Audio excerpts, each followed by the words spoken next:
Hello everyone, welcome back. Have a pleasant day. As you all know, we are in chapter 4, Algorithmic Strategies. In this chapter, we have learned about algorithmic strategies and then how to search, how to sort, how to insert, how to update, how to delete in data structure. Then you learned about characteristic of an algorithm, writing an algorithm, then how to prepare coffee in the morning, nice it will be. Then analysis of algorithm.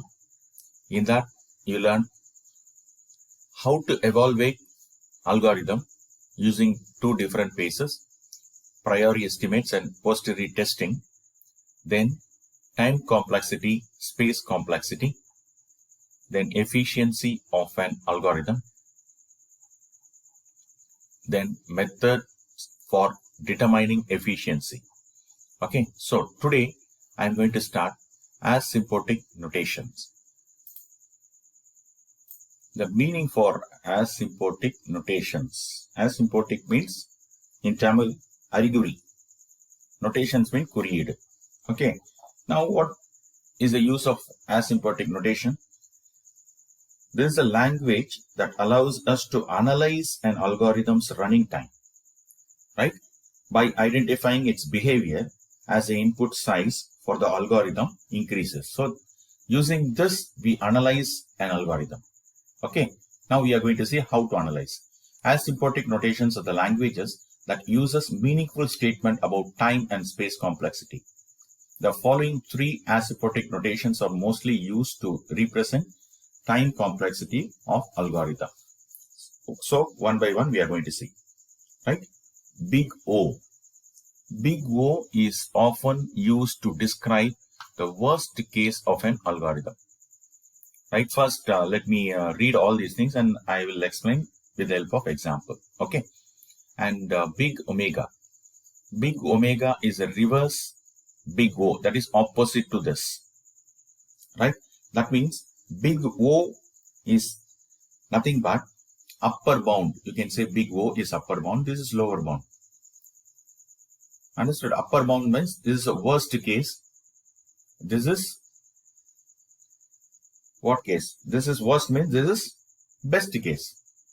Okay, so big omega is reverse big O.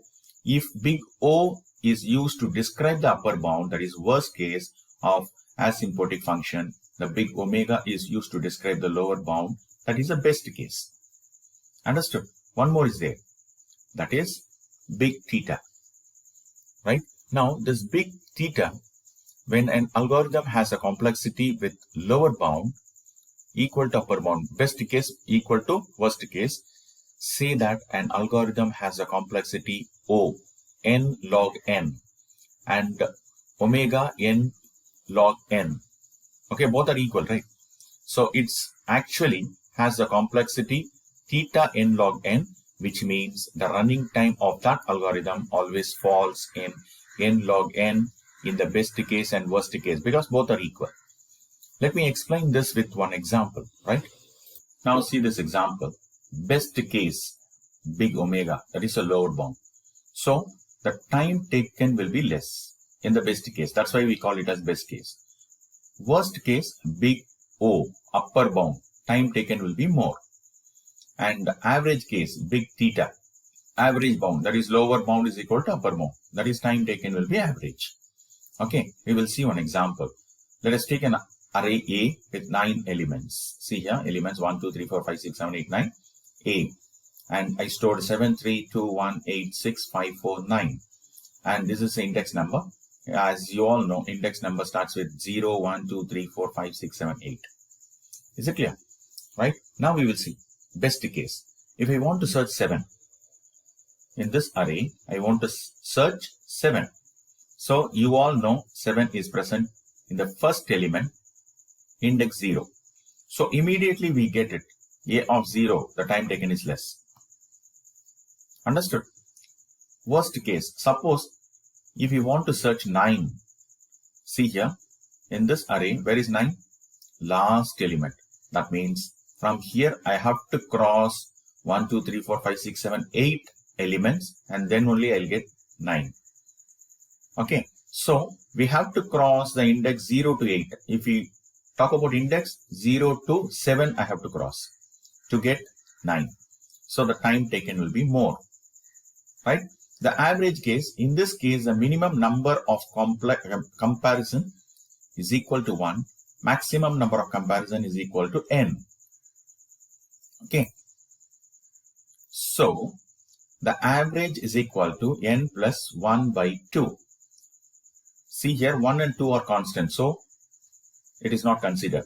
So we will take n, that is O of n. Right? Understood?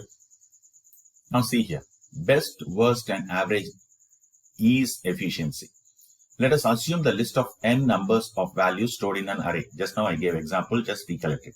Suppose if we want to search a particular element in this list, the algorithm that searches the key element in the list among n elements. N elements means n number of elements, right? By comparing the key element with each element in the list sequentially. Sequentially means one by one. The best case would be if the first element in the list matches, that is I gave example 7, right? With the key element to be searched in the list of the elements, the efficiency in that case would be expressed as O of 1 because only one comparison is enough. That is the best case. Similarly, the worst case in this scenario would be if the complete list is searched and the element is found only at the end of the list or is not found in the list. Two possibilities are there. Okay. The efficiency of an algorithm in that case would be expressed as O of n because n comparisons required to complete the search. Understood? Now the average case efficiency of an algorithm can be obtained by finding the average number of comparison as given below. That is, maximum will be 1 and minimum will be 1 and maximum will be n, right? So that is average. You are taking average, right? If the element not found, then the maximum number of comparison is n. Okay, so therefore average number of comparison is equal to n plus 1 divided by 2. As I told, 1 and 2 are constant. So hence the average case efficiency will be expressed as O of n. Is it clear? Understood? Shall I go to the next topic? Algorithm for searching techniques. So there are two types of searching techniques available in algorithm. One is linear search and then another one is binary search. Okay, first we will see linear search. Linear search, also called sequential search, in a sequential method for finding a particular value in the list. Sequence means serial, one by one, right? This method checks the search element with each element in sequence until the desired element is found or the list is exhausted.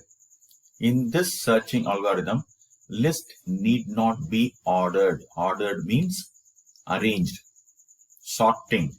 I think you all know, ascending and descending. Okay, so in this case, the list need not be ordered. Okay.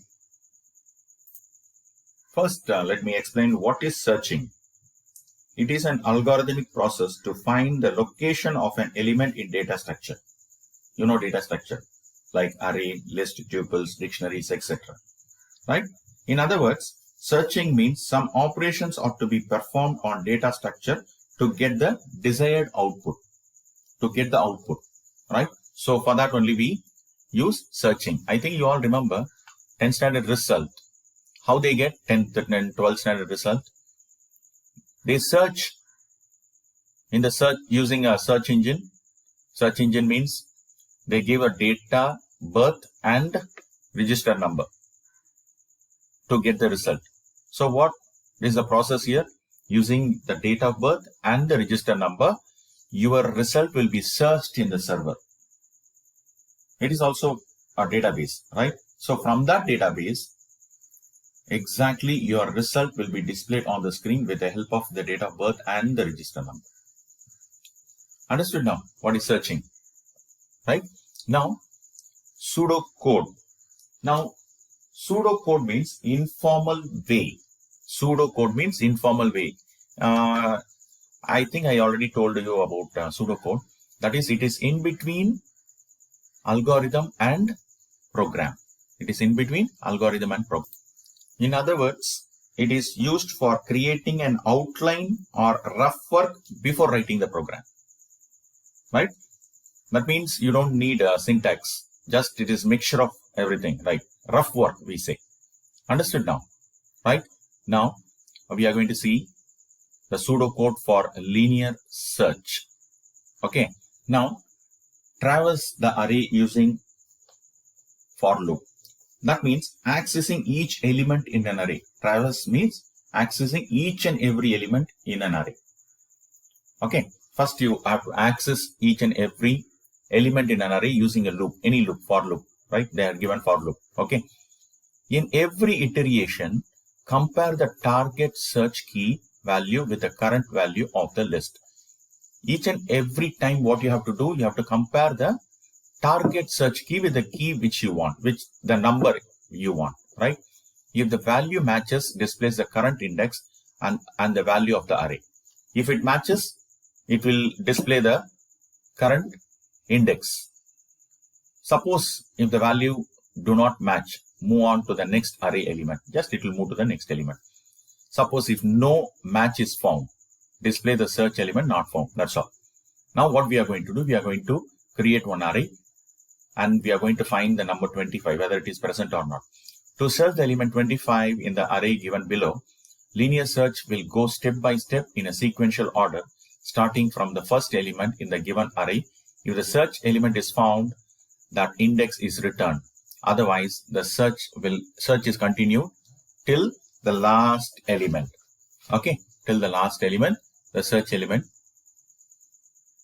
will check. Right? In this example, the number 25 is found at the index 3. We will see now. See here. These are the elements 10, 12, 20, 25, and 30. Index 0, 1, 2, 3, 4. Fine. And now here, first it will check the 25 is a search element. Okay. 25. Right. Now the 25 will be compared with 10. Equal? No. So 25 will be compared with 12. No. 25 will be compared with 20. No. 25 will be compared with third index. Yes. So it will return index 3. That's why, see here. In this example, number 25 is found at the index number 3. Index number 3. Okay. Fine. Now, one more example. Input values. They are given 5, 34, 65, 12, 77, 35. Target is 77. So 77 will be compared here. No. Here. No. Here. No. Here. No. Yes. So now tell me the position. 0, 1, 2, 3, 4. So 4. Output is 4. In example 2, input values 101, 392, 1, 54, 32, 22, 19, 93.